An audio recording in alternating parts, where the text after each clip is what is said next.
It's the 25th anniversary of Studio Ghibli's Princess Mononoke, and with the film returning to cinemas, we've got an important question to ask. Is it worth seeing on the big screen? Kawaii-Fi!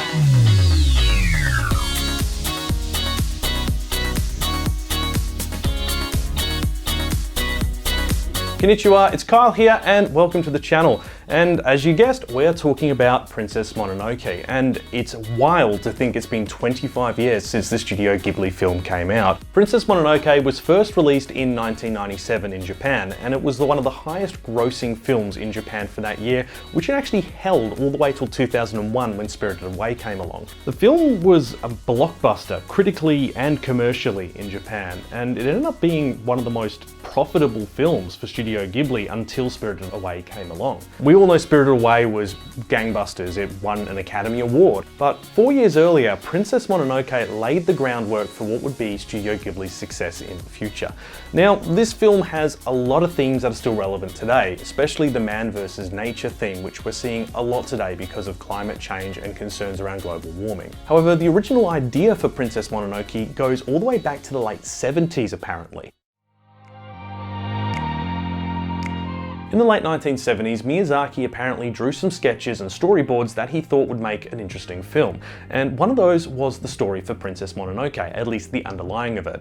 And this apparently was a sketch of a girl in a forest with a beast. He didn't really have an idea of where to take that at that point, and if you haven't know anything about Miyazaki's history, at that point he wasn't doing independent films, he was helping out on other productions in the industry. During that time, apparently he started writing the story, and it wasn't until about 1994 where he had an actual set of storyboards that he could use for animation, and that eventually became what we know now as Princess Mononoke. Princess Mononoke went on to become a critical and a commercial success, and considering it held the highest grossing film ranking in Japan from 1994 till 2001, when it was dethroned by Spirited Away, it does tell you a lot about how impactful and how well beloved this film was in Japanese society. So we've gone on a little bit about the background, but what is Princess Mononoke about for those who haven't seen it? The story focuses on a young warrior, Ashitaka, who, while protecting his village from a rampaging boar god, becomes afflicted with a deadly curse. To find the cure that will save his life, he journeys deep into the sacred depths of the great forest spirit's realm, where he meets San, a girl raised by wolves.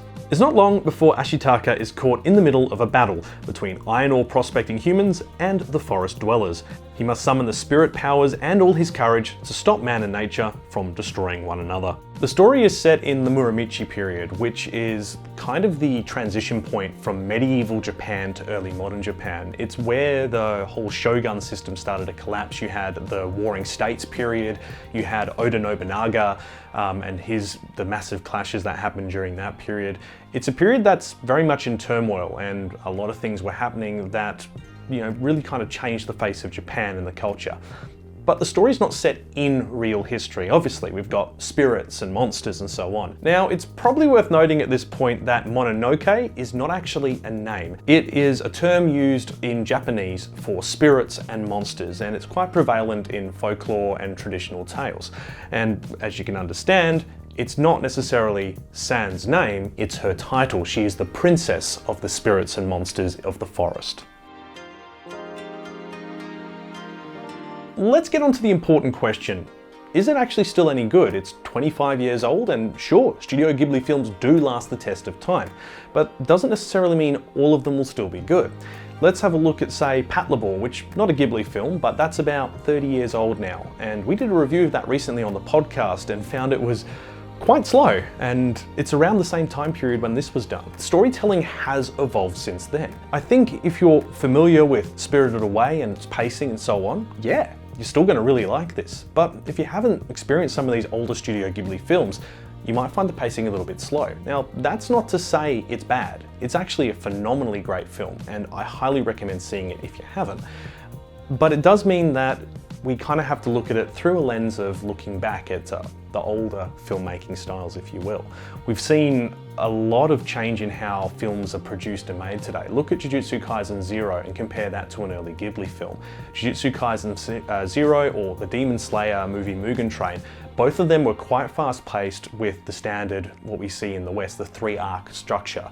Whereas the early Japanese films don't necessarily follow that structure at all. They're a lot more loose, they have smaller arcs, they've got a lot more ups and downs, if you will, in the storytelling. There's a lot more opportunity to lull and provide exposition in a way that doesn't feel like someone's sitting there going, I'm telling you the story.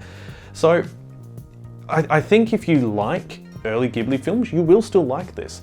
And the good news is, like many Ghibli films that were done around this time, it's got a really good dub as well. And it's not just normal voice actors, it's cinema actors who are involved in it too. Something to note as well is that the English dub includes a load of minor additional voiceover bits that are there to explain nuances of Japan's culture and filmmaking as part of it, which we don't really see today. They try and change it from being something local to something you would understand. And I realize this is about making anime more accessible, so I do understand why they've gone down that route. But it does remove some of the interest and the knowledge you gain from watching this stuff, the insight you can get into Japanese culture by understanding some of the stuff that's done in there.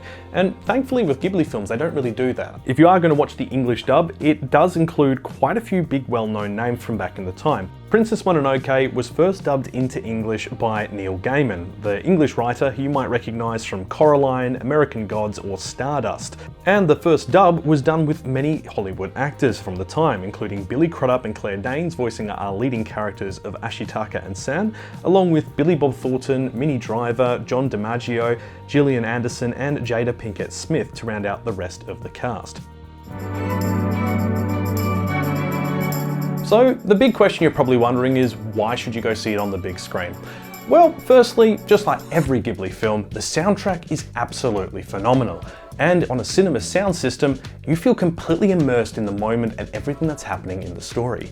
Secondly, there's just something really special about seeing Ghibli films on a big screen, especially the older ones, because back in the day, they didn't necessarily get a large international release. And I think just for the experience of seeing this film on that size of a screen and being able to be immersed in the event would really make it stand out and make you understand a bit more about why it did so well as far as actually bringing Ghibli up into the mainstream and being more visible to anime consumers. Now, admittedly, we still have a bit of a pandemic going on, so I do understand not necessarily wanting to head to a large crowded location to watch a film. And if that's the case, perfectly understandable, because the Ghibli films, including Princess Mononoke, are on Netflix and HBO Max worldwide. So if you can't go and see it to a cinema or you don't feel comfortable doing so, make a night of it. Invite some friends around, have a couple of drinks, get some popcorn out, and watch this on the biggest screen between the lot of you. Because this is a film that is really great enjoyed as a group. However, if you do go to see it at the cinema, they have been distributing a special limited edition pin with the mask that San wears throughout the film. As part of the 25th anniversary, a whole load of new merch is being released online. So if you are a big fan of Princess Mononoke, make sure you have a look online on the official Studio Ghibli website to find out where all these products are going on sale. There's things from magnets to even a really expensive replica of the bowl used in the film, which I know that's a lot of money to spend on a bowl, but if you're a massive Mononoke fan, it might be something you're interested in. So have you already gone to the cinema to see Princess Mononoke, or are you like us where we got it a bit late because of everything going on in the world? Let us know in the comments section below, and let me know if there's any other Studio Ghibli films that you highly recommend seeing on the big screen. Admittedly, I think all of them do quite good on there, just don't try and do a double feature of Grave of the Fireflies and My Neighbor Totoro. If you've enjoyed the video, consider subscribing to the channel. We'd love to have you on board. We've got a lot more stuff in the works.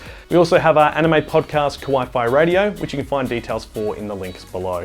If you'd like to support us and get access to some behind the scenes content, including outtakes and extras, including our pre-show from the podcast, we also do have a Patreon as well. If you'd like to support us, it'd be greatly appreciated, and we'd love to share with you some silly stuff we've got going on.